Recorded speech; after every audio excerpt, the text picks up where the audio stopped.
જય શ્રી કૃષ્ણ. કૃષ્ણ કેવળ એક દેવ નથી, તેઓ એક મહાન માર્ગદર્શક, દાર્શનિક અને જીવનશાસ્ત્રી છે. આજે આપણે શ્રી કૃષ્ણના 10 એવા અમૂલ્ય ઉપદેશ જાણીશું જે જીવનમાં સફળતા, શાંતિ અને સત્યના માર્ગ પર આગળ વધવા માટે ખૂબ જ અગત્યના છે. એક કર્મ કર, ફળની ચિંતા ન કર. શ્રી કૃષ્ણ ગીતામાં કહે છે, કર્મણ્યેવાધિકારસ્તે મા ફલેષુ કદાચન. આનો અર્થ એ છે કે આપણે ફક્ત આપણા કર્મ પર ધ્યાન આપવું જોઈએ, ફળની ચિંતા કરવી જોઈએ નહીં. સફળતા આપોઆપ આવશે, બસ શ્રદ્ધા અને મહેનત રાખવી. બે સત્ય અને ધર્મનો હંમેશા પાલન કર. કોઈ પણ પરિસ્થિતિમાં સત્ય અને ધર્મનો ત્યાગ ન કરો. જીવનમાં અનેક વખત સત્યની કસોટી આવશે, પણ ખોટા માર્ગ પર જવું યોગ્ય નથી. ભવિષ્યમાં ધર્મ હંમેશા તમને સાચવો કરશે. 3 સ્વયં પર વિશ્વાસ રાખો.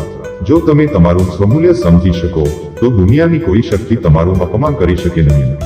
હંમેશા આત્મવિશ્વાસ રાખો અને તમારી શક્તિઓ પર ભરોસો રાખો. 4 દરેક પરિસ્થિતિમાં શાંત રહો. ગુસ્સો અને આક્રોશ તમે જે મેળવ્યું છે તે પણ ગુમાવી શકે છે. ભગવાન શ્રી કૃષ્ણ શીખવે છે કે ભલે કેટલું પણ ગુરુમ થાય, શાંતિ અને સ્થિરતા જ સાચો ઉકેલ છે. 5 મોહ અને લાલચથી દૂર રહો.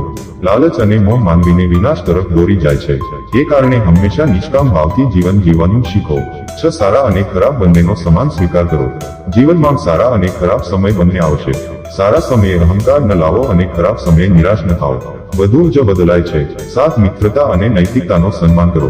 શ્રી કૃષ્ણ અને સુદામાની મિત્રતા એ વિશ્વાસ અને નિષ્ઠાનું ઉદાહરણ છે. એક સાચો મિત્ર એ સાચા રત્ન જેવો હોય છે, જે ક્યારેય છૂટે નહીં. 8 શ્રદ્ધા અને ભક્તિ રાખો. શ્રી કૃષ્ણ કહે છે કે જો તમે સાચા હૃદયથી ભક્તિ કરો, તો ભગવાન હંમેશા તમારા સાથે રહેશે. ન કોઈના હાનિ માટે કામ ન કરો. કદી પણ ઈર્ષા કે દંભ રાખીને કોઈના હાનિ માટે કામ ન કરવું. જે બીજાને દુઃખ આપે છે, તેને હંમેશા દુઃખ ભોગવવું પડે છે. જીવનને એક રમતની જેમ માનો. શ્રી કૃષ્ણનો જીવન માટે સૌથી મોટો ઉપદેશ છે, આ જીવન એક રમત છે. તીવ્રતાથી જીવો, પ્રેમ સાથે જીવો, અને કોઈ પ્રકારની બાંધછોડ કર્યા વગર હંમેશા પ્રફુલ્લિત રહો.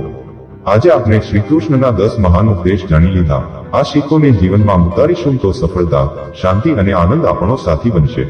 જો તમને આ વિડિયાથી પ્રેરણા મળી હોય તો તમારો સહકાર અમને વધુ પ્રેરિત કરે છે. સબસ્ક્રાઇબ કરો, લાઇક કરો અને તમારા મિત્રો સાથે આ મેસેજ શેર કરો. સાથે મળીને આપણે પ્રેરણાનું એક મજબૂત અને સુંદર જૂથ બનાવી શકીએ. જય દ્વારકાધીશ.